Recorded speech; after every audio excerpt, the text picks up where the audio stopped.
سلام، این یه ویدیو دیگه از دوره آموزش رویای سئو معنی هستم و بریم سراغ ویدیو.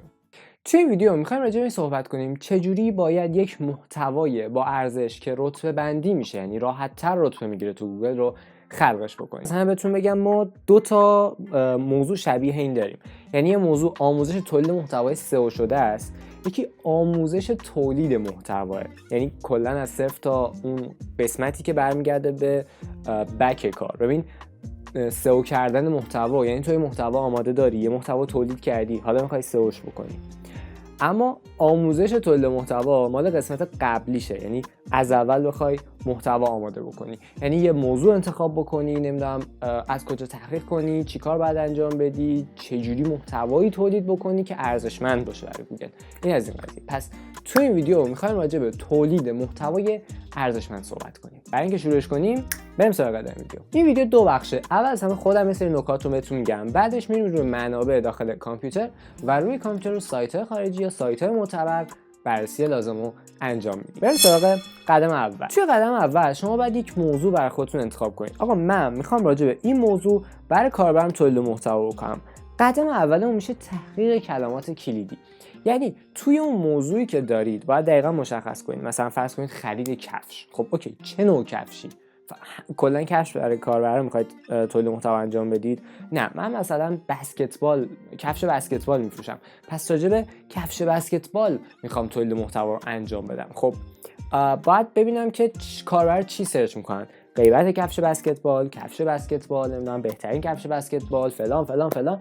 اینا رو همه رو طبق ویدیوی آموزش تحقیق کلمات کلیدی همه اینا رو با هم دیگه در میارم. حالا میبینم که کاربری که من دارم براش تولید محتوا انجام میدم جنسش چیه، کسیه که میخواد تحقیق کنه، آشنا بشه، خرید کنه، یا چی؟ کسی که سرچ میکنه کفش بسکتبال احتمالاً میخواد خرید بکنه. پس صفحه دسته‌بندی من صفحه‌ای هستش که کاربر رو باید به سمتش هدایت بکنم.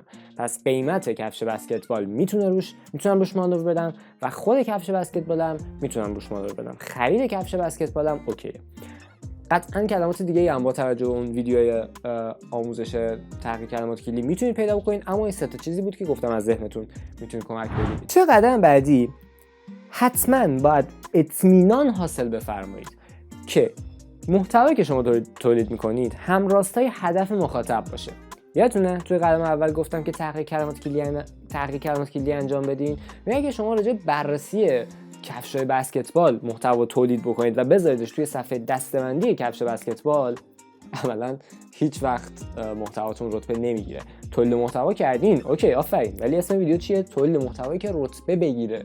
این محتوا برای شما رتبه نمیگیره چون با هدف کاربر مسیرش متفاوت بوده. پس محتوایی که شما تولید میکنید باید هم مسیر هدف کاربر باشه. سومین موردی که وجود داره این که محتوای شما باید منحصر به فرد و جذاب باشه برای مخاطبتون. یعنی چی؟ یعنی شما از منابع مختلف استفاده کنید، از نحوه بیان مختلف استفاده کنید، به کاربر پیشنهاد بدید، نکته بدید، راه حل بدید، جوری که براش جذاب باشه و یونیک باشه محتواتون، منحصر به فرد. اینجوری به کاربر و گوگل البته نشون میدین که محتوای شما لیاقت قرار گرفتن توی صفحه اول رو داره. برای محتواتون مقدمه، بند و نتیجه داشته باشین. یه سیر رو باید محتواتون طی بکنه. یعنی اگه من خواستم راجع به کفش بسکتبال تولید محتوا میخوام انجام بدم، مثلا نگم که خب کفش بسکتبال اولین بار در سال فلان ایجاد شد، این به درد مخاطب من نمیخوره.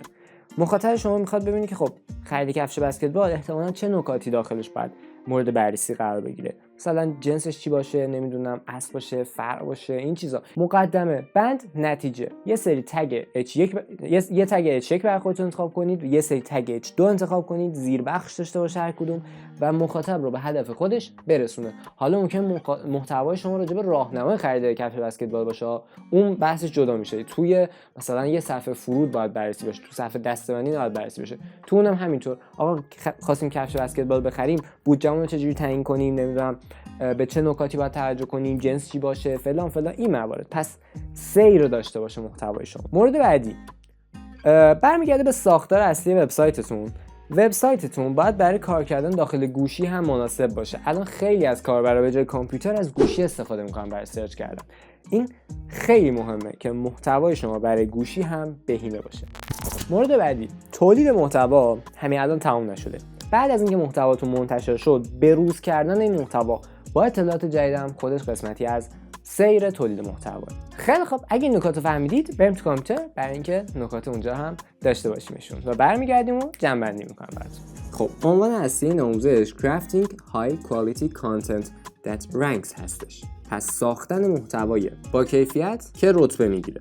من از 2 سایت تقریبا مرجع خارجی میخوام استفاده بکنم که با اصولش با هم دیگه آشنا بشیم و بعدش به سایت فارسی زبان سر میزنیم که ببینیم توی زبان فارسی باید چه کارایی انجام بدیم. مثلا توی این سایت یکم که بیایم پایین‌تر به اون میگه که هدف جستجوتون باید مطابقت داشته باشه. یه کلمه انتخاب میکنید، مثلا کفش بسکتبال. خب باید ببینید کاربری که داره سرچ میکنه کفش بسکتبال دنبال چه نوع محتوایی، دنبال خریده، دنبال نمیدونم چیه، و شما محتوایی که میخواید روی این کلمه براش تولید محتوا انجام بدید رو باید به سبکی ببرید جلو که کاربر رو به هدفش برسونه. چرا اینو میگم؟ به خاطر اینکه ممکنه شما بگید اوکی من میخوام کلمه کلیدیم کفش بسکتبال باشه و راجع به کفش بسکتبال تولید محتوا بکنم. حالا بیام چی بنویسم؟ راهنمای خرید کفش بسکتبال، 10 نوع از بهترین کفش‌های بسکتبال. کدوم یکی از اینا باید تمرکزش روی کفش بسکتبال باشه؟ اینجا الان براتون مثال زده. مثالی که اینجا بهمون گفته یعنی آقا کسی که داره کفش بسکتبال سرچ میکنه دنبال خریده، پس وارد صفحه کفش بسکتبال باید بشه. مثالش رو بررسی کنیم با هم دیگه.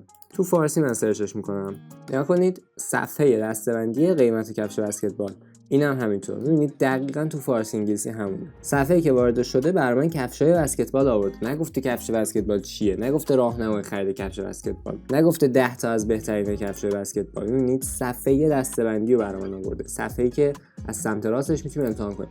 قطعاً یه سری سایت‌ها بودن که اومدن خودشون رو روی کلمه راهنمای خرید سئو کردن، ولی همونطور که می‌بینید این پایماینا گم شدن. مثلا نگاه کنید معرفی بهترین کفش بسکتبال، اینا رتبه‌هاشون همیشه این پاییناست. سایت‌های رتبه‌هاشون استیبل میمونه که با هدف کاربر سایتشون رو سئو کرده باشن. می‌بینید اکثر سایت‌هایی که اینجا آورده همشون صفحه‌های دسته‌بندیه. اوکی، بریم سراغ نکته دوم. محتوایی که شما می‌خواید بسازید باید غنی باشه، باید کامل باشه، باید هدف مخاطب رو به سرانجام برسونه، نباید مخاطب رو گیج بکنه. ممکنه شما صفحه دسته‌بندی مثلا کفش بسکتبال داشته باشین و روی اون بخواید سئوش بکنید، اما محتوای داخل اون صفحه برای مخاطب کامل نباشه، مخاطب به هدفش نرسونه. یعنی مثلا اگر شما 5 نوع کلا کفش بسکتبال دارین، هر چقدرم روی کلمه کفش بسکتبال سئو بکنید بازم رتبه نمیگیرید، یا رتبه میگیرید و رتبهتون رو از دست میدید. چرا؟ چون که کاربر میاد داخل سایت شما اما به نتیجهش نمیرسه، نمیتونه اون تنوعی که تو ذهنش هست و شما برطرف بکنید، پس میره بیرون و رتبه شما به محض اینکه کاربر میره بیرون میاد پایین‌تر. تورپ تونسته رتبه بگیره به خاطر اینکه محتوای خیلی زیادی داره.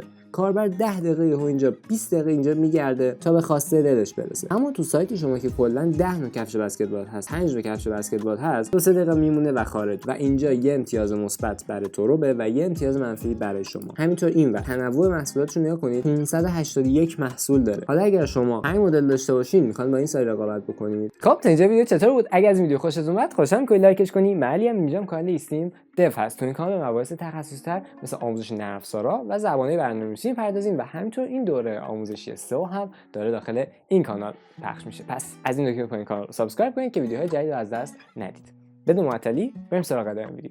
یه مورد دیگه که هستش، پس شما باید محتوا رو به صورت کامل پوشش بدید. اینجا بهتون گفته سایت شما باید لیاقت اون رتبه‌ای که گوگل بهش میده رو داشته باشه تا اونجا بمونه. مورد بعدی اینه که شما محتوایی بسازید که کاربرای مختلف بهش لینک بدن.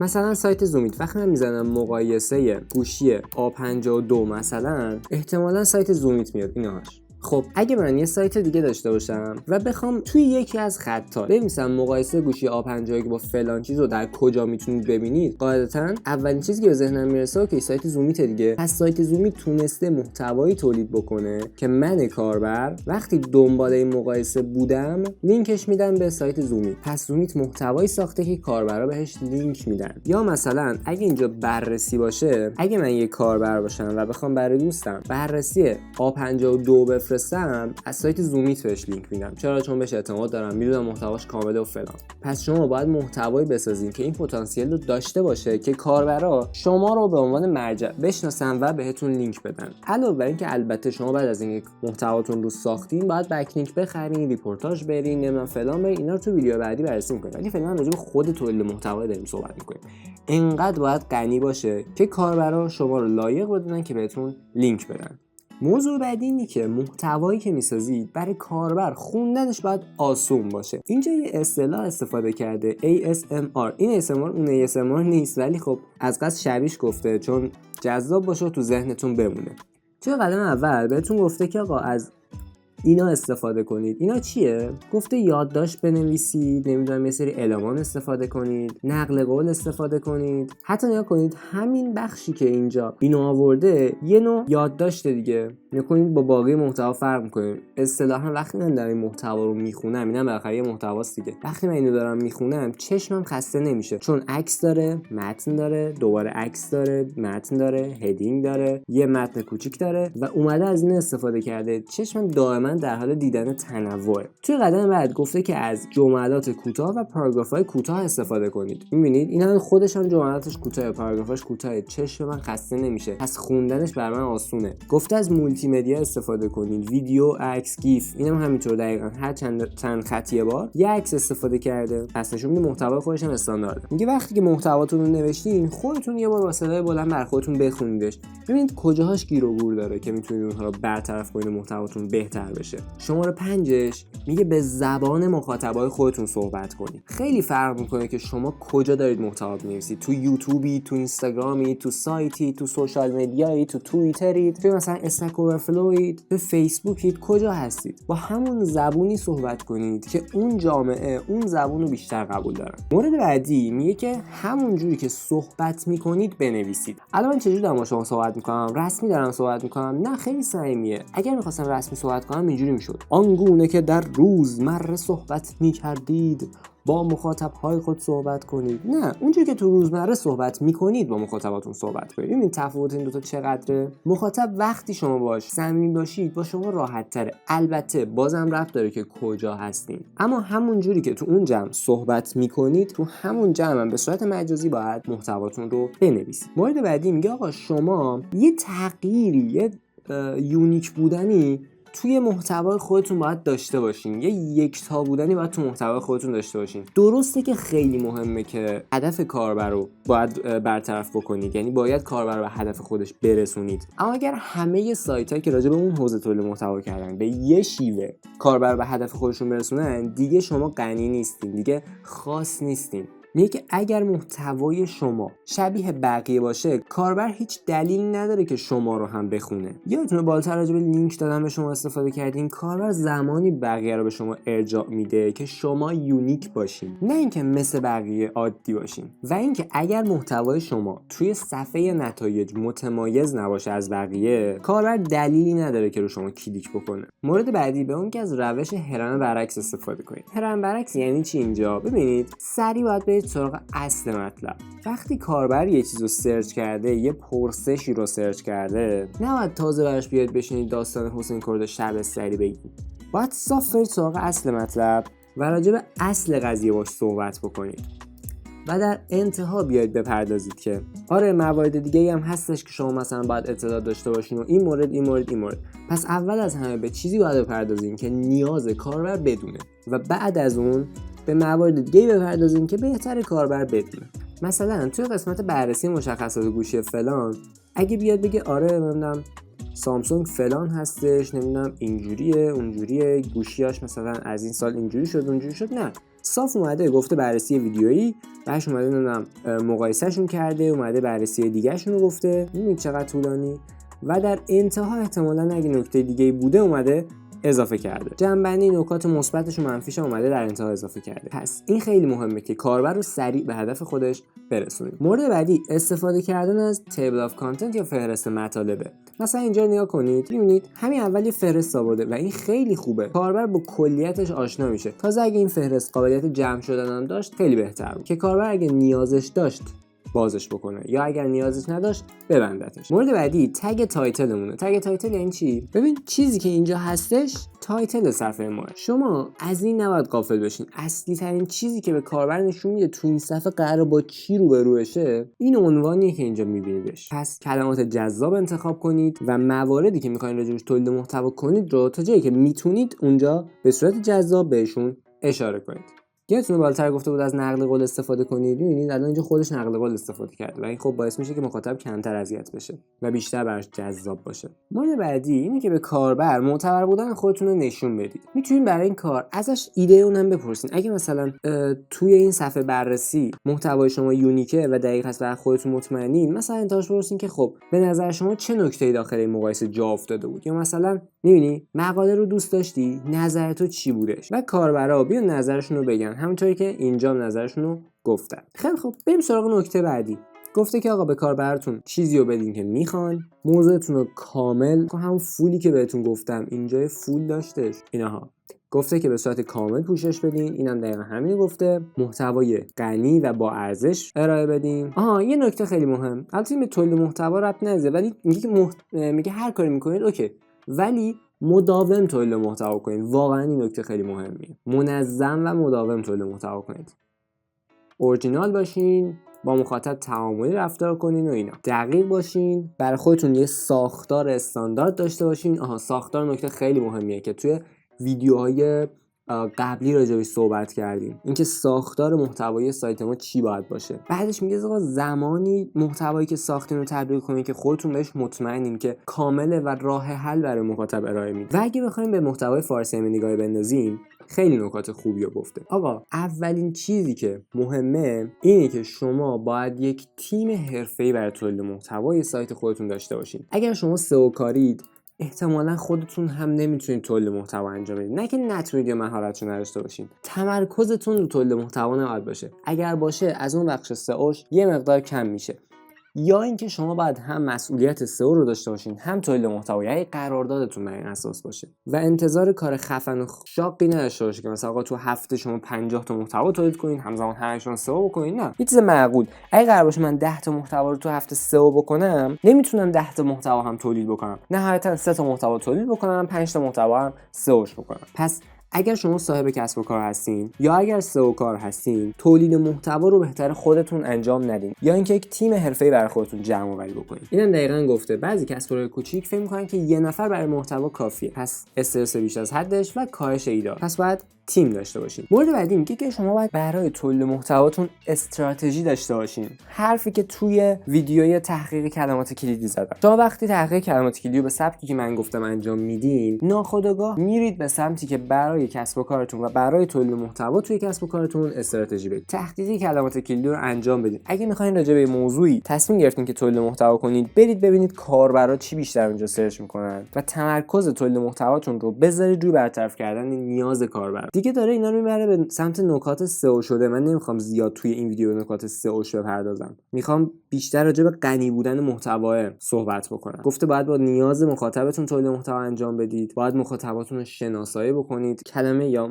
موضوعی که میخواید تولید محتوا بکنید، باید بشناسید خب مخاطباش کیان. یه نظرات محتوای قبلی که تولید کردین رو از کاربرا دریافت کنید، فیدبک بگیرین، اصلاحش کنید، مشکلاتتون رو مستقیم از کاربر سوال کنید، وظایف تیم تولید محتواتون رو مشخص کنید، چه انتظاراتی ازشون دارید.